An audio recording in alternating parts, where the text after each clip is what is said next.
right, it's 6:30. We'll call the Monday, May 22nd, 2023 regular city council meeting to order. If we could please start with the Pledge of Allegiance. I pledge allegiance to the flag of the United States of America and to the republic for which it stands, one nation, under God, indivisible, with liberty and justice for all.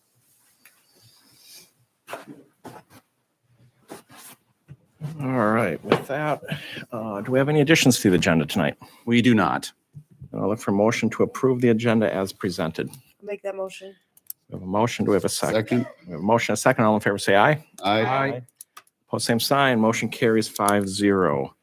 With that, we'll open up for public comments. If there's anyone who would like to discuss anything that's not on the agenda, please come forward. Seeing none, we'll close public comments and we'll move to the consent agenda. Is there anything on the consent agenda that needs to be pulled for further discussion? Hearing none, I'll look for a motion to approve the consent agenda as presented. A motion. Second. We have a motion, a second. All in favor, say aye. Aye. Opposed, same sign. Motion carries 5-0.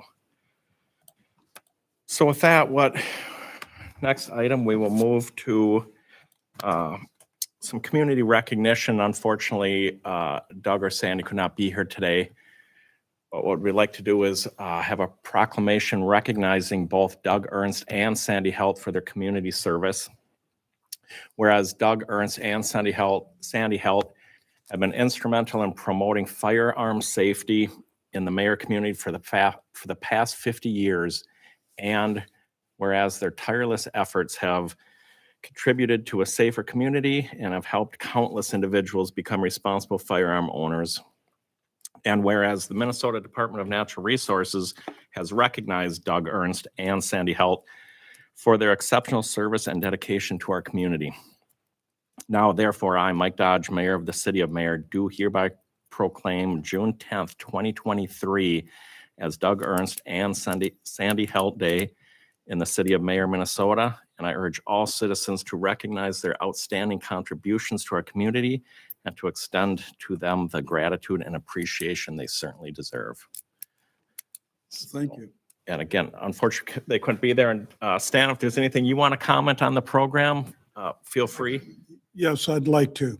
The city of Mayer was instrumental in providing the space for the firearm safety from the get-go.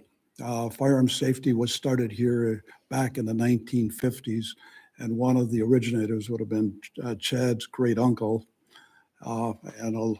which would have been Winifred Rolfe and also Ray Dummer. Both were farmers that lived outside of Mayer and were, I believe, belonged to the Mayer New Germany Sportsman Club at that time, and they started it. Now, none of you are old enough to remember there was a city hall back where our water building is at, treatment building, and that's where the firearm safety originated. That's where it started. And it's always been, I don't think there's been a year that I know of that's been missed with the firearm safety. And the city of Mayer has provided that space for no cost through all those years and have been instrumental. Even during COVID, we worked it out here in the village hall, and we had students that year that came from Malacca, from New Prague, because we were one of the only classes that was put on. We had a pretty large class. We did it then during the day, so that according to the DNR at that time, they only wanted us to have 20, and we ended up with about 40. So we had half of them outside and half of them inside. But what we did at that time, we had a disclaimer prepared, and each of the parents, we showed them exactly what we were going to be doing when they signed up for registration. We were going to be handling it with spaces, had the tables. We had the whole gym floor set up with tables, and we put 2 to a table, blah, blah, blah. And then we had the parents signed a disclaimer if they were going to be okay with this, and we didn't have anybody turn it down. They all went for it. So and Doug and Sandy have been with the program. Sandy was the gal in the program that helped would bring comfort to any ladies that would come in, because you'd always have young girls. In fact, I don't know what the ratio is, but I think this year was just about 50-50 with young ladies in there, and it's always nice for them to see that there's a lady instructor there, and that helps considerably. So then we also have a lot of moms that will come with their kids to do the classes, and this works out fine. Sandy is a native of Mare. She grew up on a farm just outside of town, lived in town for many, many, many years as we were instructors. Doug Ernst also was born and raised in Mare. His father was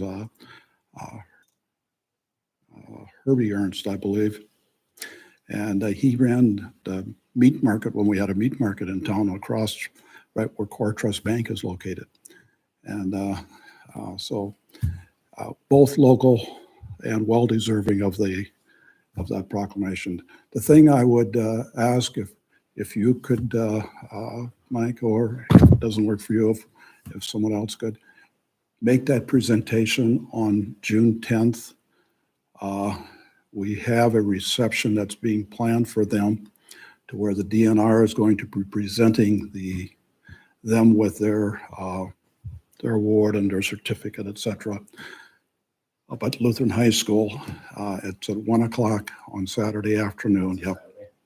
And it'll be the Sportsman Club will be having some snacks and some treats there, and then the DNR will be there, and more than likely be a good number of firearms instructors that'll show up for that, so I'll be there. So if that presentation could be made at that time to them, that would be wonderful. Absolutely. Yep. So so that's sort of a little bit of the history with Mare and firearm safety. So it's you've been a part of it, and it's been a good program. It's worked well. One statistic that I have found, I have not heard of a fatality or an instance of any of our students through all those years that we've done this. And so That's great. we're pretty proud of that. So We're very proud of that. It's not promoting guns, it's firearm safety. They're going to be there anyhow. And what we do is we step in and say, okay, this is the way to handle them. And all the instructors are certified by the state of Minnesota. So it's a good deal. So any questions or thoughts? No, my kids went through it this year, so He's taught Oh, were me, they? Yep. my kids, yeah. my wife. Well, we certainly appreciate all the dedication. It's been great. Do you have any numbers of how many people have come through, or is that just too? 2000, wasn't it, on over 2,000 students? Well, it would be nice to go to work and look back. We've had classes as big as and into the 40s. This year we were at 32, 33.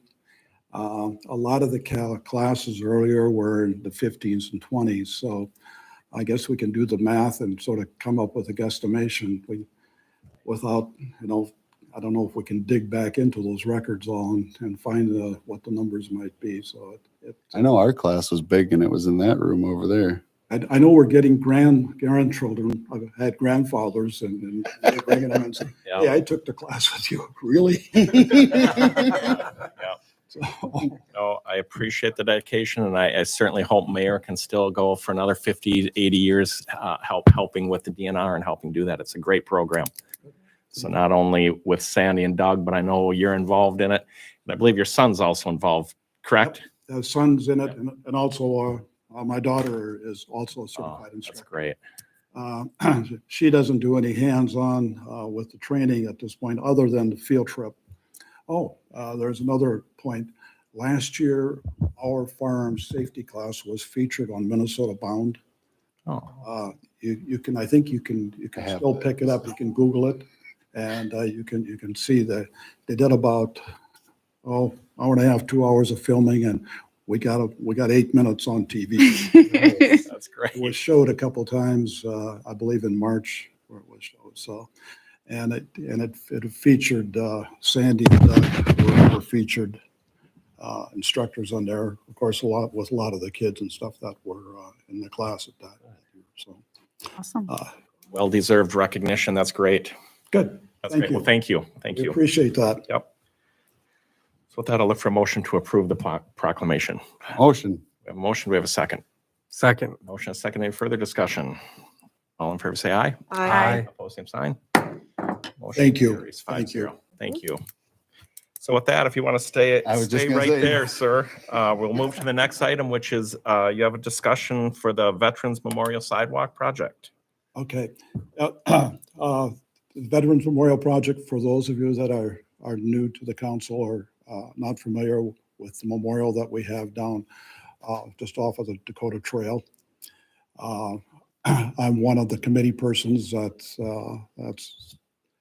was instrumental in getting the memorial built there and set there. So a couple of things with it before I get to the sidewalk project that we're proposing. The memorial is its dedication. It's a memorial to the men and women who have served in the military. It's not to any war or conflict. It's to the men and women who have served. And you will find that theme throughout.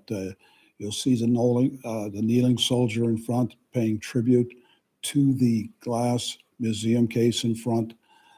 That symbolizes his respect for the soldier that's being featured in there. And at the same time, all the soldiers that are with their paver stones in the paver gardens. So the unique thing, if you haven't had an opportunity, the paver gardens lists all the soldiers, but you won't find any rank, you won't find any distinction on their length of time or anything, because they all served and their story is then featured in the registry. This is what makes this memorial unique or different from a lot of memorials that there's a lot of good ones around, but this one is a step up in my thinking because of the registry. We record the story, the military story of each of the soldiers that have a paver in the paver gardens. And you can access that by going to the website. If a grandchild is in Florida, wants to look up Grandpa's story, and they can do it. So it's pretty neat. In the museum case, we have a barcode in there.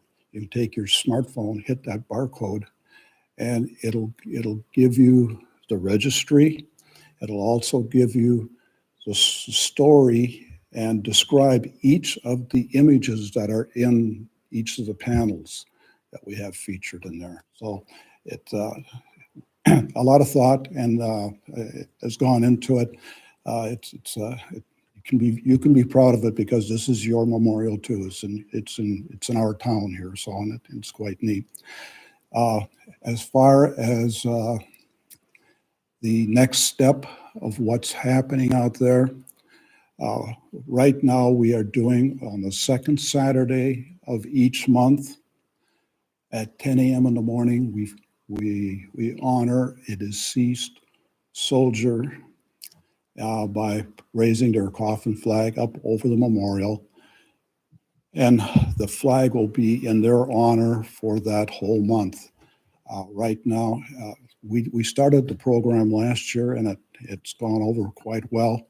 We didn't do really any publicizing on it because we were trying to tweak it and to see how it would work. And it went over, like I say, it went over quite well. I think we've got it pretty good. We go through a ceremony of receiving the flag from the family. Family is asked. We've had as high as 25, 30 family members that'll come for one soldier. So we go through a ceremony by unfolding the flag, putting it up. Of course, we've got some music that goes to it. We have a bugler there.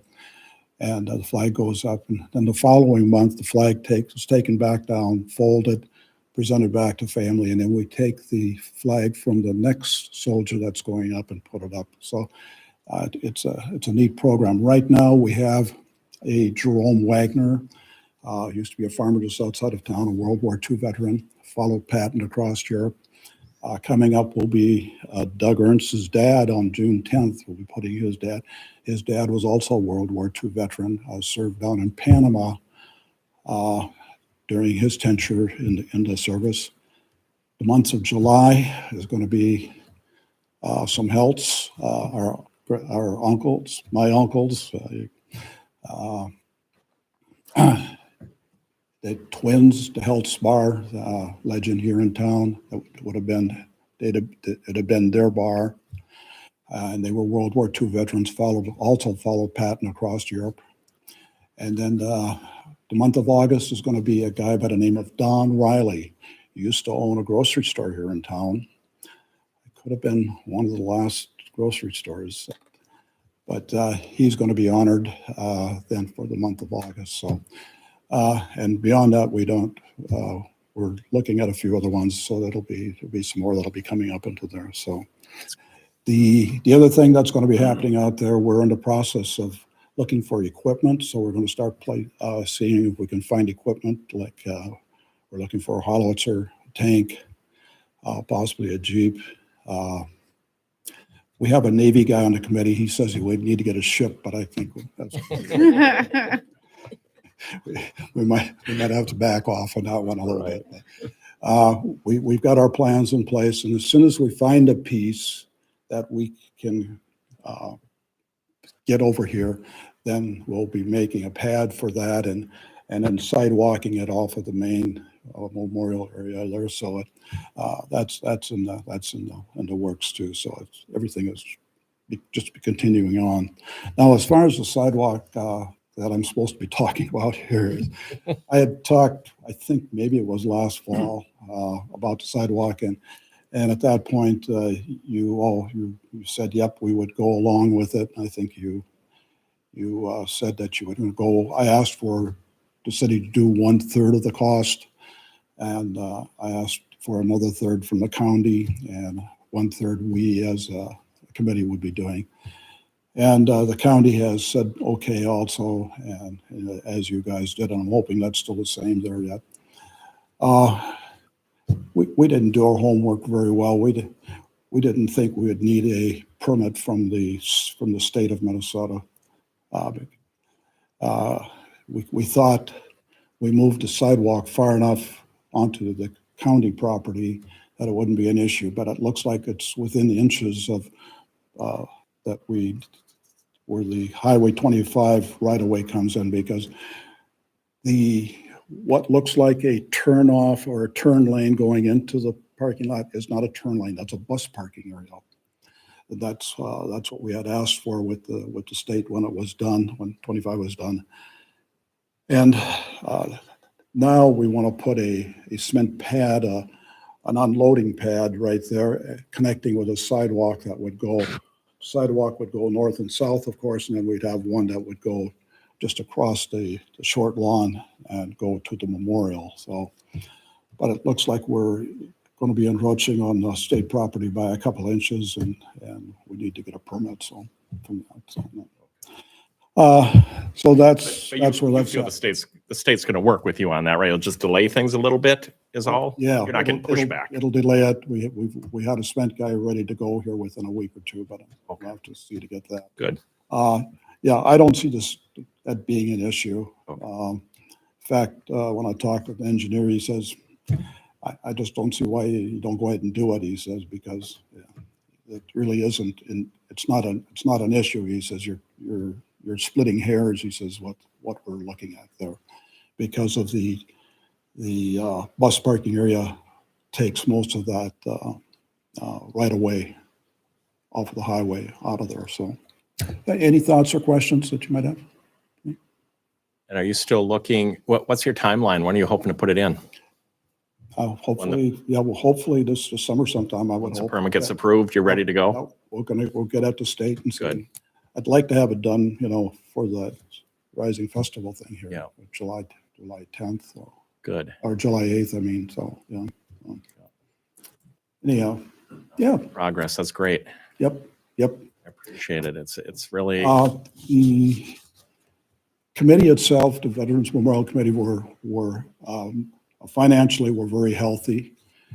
This is there's been no public funds that have come into the coffers. It's all been via donations, some fundraisers. But this is, it's a pretty easy project to ask for money for, because it's a veterans thing and we've proven what we said we were going to be doing. We've put up I believe, one of the largest in the Midwest memorials here, right in our town here. So anyhow, okay. well, thank Anything you. else? I appreciate it. Thank you for all your hard work. Oh. Thank the entire committee and look forward to getting that put in and seeing how it looks. Good. Very Thank good. you. Thank you. You bet. You're welcome.